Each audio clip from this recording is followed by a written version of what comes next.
Hello there friends, welcome back to another episode of Generation Tech. My name is Alan. I was recently going over the Grand Army of the Republic's list of vehicles and equipment because, Star Wars nerd, and I came to the conclusion that the Clone Army is almost perfectly designed, and at its core are 5 weapon systems that are extremely complementary to each other, and they give the clones a lot of different options in their combined arms approach to warfare.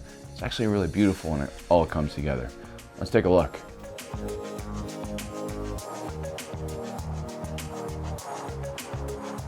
Generally speaking, light infantry, especially well-motivated and well-trained light infantry, can be a huge boon on the modern battlefield. These units are typically deployed on foot with limited mechanized or armored vehicles. This allows them to operate in more treacherous terrains like the jungles or in urban city centers. This is because they don't have to lug around heavy equipment. Once upon a time, the entire Marine Corps in the United States was considered an expeditionary force of mostly light infantry.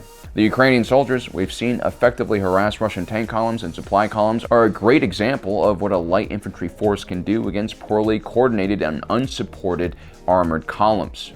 It should be mentioned that light infantry does not equate to lightly armed. Just take a look at how many of these guys have anti-tank weapons. It's actually shocking. I don't even think a US Army heavy weapons platoon is this heavily armed. But there is a glaring weakness that light infantry suffers from, especially when they're deployed in the type of battlefields we see in the First Battle of Geonosis and other early Clone Wars battles. These type of landscapes have minimum cover and require the attacking force to cross over large open spaces to attack fortified defensive positions. This is where mechanized infantry becomes extremely important. These types of units can advance under heavy small arms fire thanks to the protection afforded to them by armored vehicles.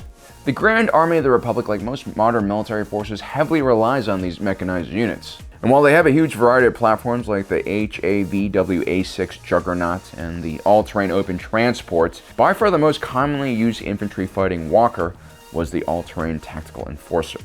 This walker was basically a one-size-fits-all kind of solution for the GAR when it came to mechanizing their infantry. This vehicle could carry up to 20 passengers at a decent speed of 60 kilometers per hour into battle. It was equipped with 6 swivel-mounted anti-infantry laser cannons, but also could provide heavy support from its main Firefund 04 mass driver cannon. The ATTE had enough armor to take direct strikes from heavy rounds from SEPI armor and still protect the individuals inside from serious injuries.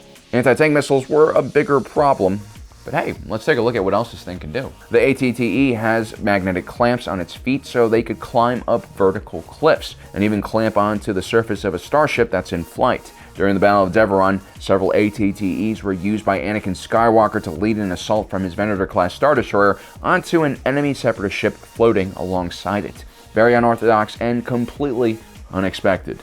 During the Battle of Batuu, Anakin Skywalker brilliantly stationed several units of ATTEs on asteroids, turning these desolate rocks into battle stations essentially. And yes, these tanks were also pressurized and could be sealed from vacuum in biochemical weapons attacks. Before we continue today's video, I want to talk about something that is extremely important to me. A lot of you guys have probably seen the photos of the recent atrocities committed by Russian forces that have withdrawn from Kyiv. You've seen the massive graves at Bucha, the dead civilians lying on the street. You've probably also seen the ballistic missile strikes at Kramatorsk railway station that's killed over 50 people. The Ukrainian people are ready to fight off the Russian invasion. Many territorial defense units are beyond capacity right now, and there are actually people bribing officials to join the frontline units. It speaks to the courage of the Ukrainians and how just their struggle is to defend their homeland. But what they do lack desperately is training and equipment. While I was in Poland, I had the honor of meeting a former Army Ranger named Michael. He has over 20 years of combat experience, and he's been engaging Russian forces on the ground, and more importantly, training these territorial defense units. Many of them are hastily assembled and made up of regular people just like you and me, who before the 24th of February were waiters, cashiers, accountants, some are even artists and YouTubers. Michael has recently returned home to raise funds for medical equipment and protective gear for his own personal units. I've linked his fund down in the description below for those of you who wish to support him. I know money is extremely tight right now for a lot of people, and I know I've asked you guys way too many times to donate to various causes.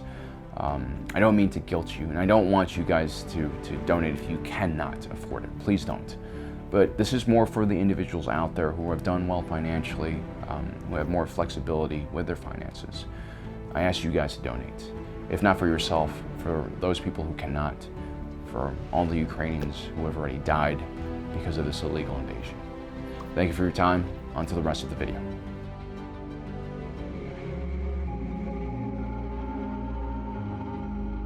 The most successful military commanders in history have been able to see weaknesses in enemy formations and exploit that weakness, usually with some kind of rapid offensive force. Back in Alexander the Great's day, the Macedonian king would ride at the front of his heavy companion cavalry and charge directly into enemy lines while they were distracted by his phalanx formations. This hammer and anvil technique would oftentimes lead to the enemy breaking and routing. Now, one of the main limitations of the ATTE platform is that it trades its all-terrain capability and stability for speed. Those six legs crawl more than they run. The GAR makes up for that with the low-altitude assault transport carrier type. This was a gunship/heavy lifting vehicle that was produced by Rothana Heavy Engineering, a subsidiary of Quat Drive Yards and also the manufacturer of the ATTE. You can say that the LAAT was built in tandem with the ATTE. And when necessary, the LAAT carrier variant could lift the ATTE Walker out of trouble and deposit it somewhere else in the battlefield, which immediately increased its maneuvering speed, vertical reach, and range. In my opinion, it's one of the most brilliant design choices made by the Republic when they were creating the GAR. I mean, a weapon system is only useful if it's actually in the right place to be used, and in this case, that ATTE can be placed anywhere.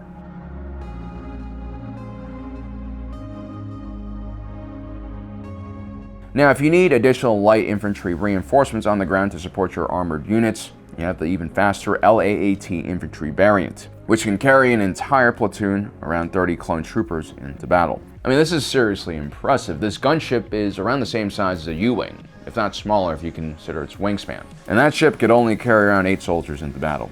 The LAAT infantry variant was sealed from vacuum, so it could even take part in assaults from orbit. This way you can protect those larger Acclamator-class assault ships from anti-aircraft batteries on the ground. And once it deployed all those troops, it could kind of just hang around and provide close air support. I mean, this thing even looks like a Hind gunship. The LAAT infantry variant was equipped with 3 anti-personnel turrets, 2 chin-mounted and 1 tail-mounted. It also had up to 4 composite beam pinpoint laser turrets that could cut right through a battle droid like knife through hot butter. And on top of that, it had a belt-fed missile launcher which could fire both air-to-air and anti-tank or EMP missiles. To be honest, it's almost too many weapons to place on flying hardware that isn't shielded. But hey, the troopers love this gunship because the sight of one of these things meant that either they're going home or the droids are going home.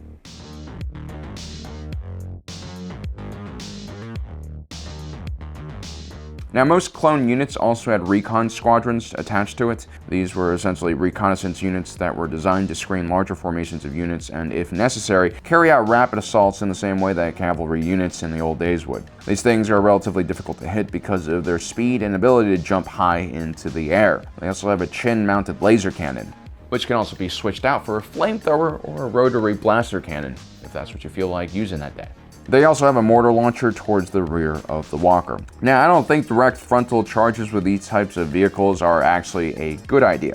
They're more like Jedi ideas, which are usually bad ideas. In general, frontal charges against prepared enemy positions is never something you want to do if you care about your troopers. But the AT-RT remains an excellent recon and scouting platform. I mean, as long as you can avoid firefights with this thing, it's pretty awesome. Also, it does have the ability to support infantry with indirect fire support from that mortar. So, really cool. On top of that, the AT-RT can be launched right out of the back of an ATTE or lifted into combat on the back of an LAAT.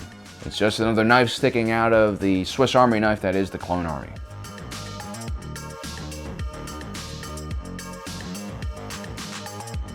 And lastly, we have the common DC-15A blaster carbine.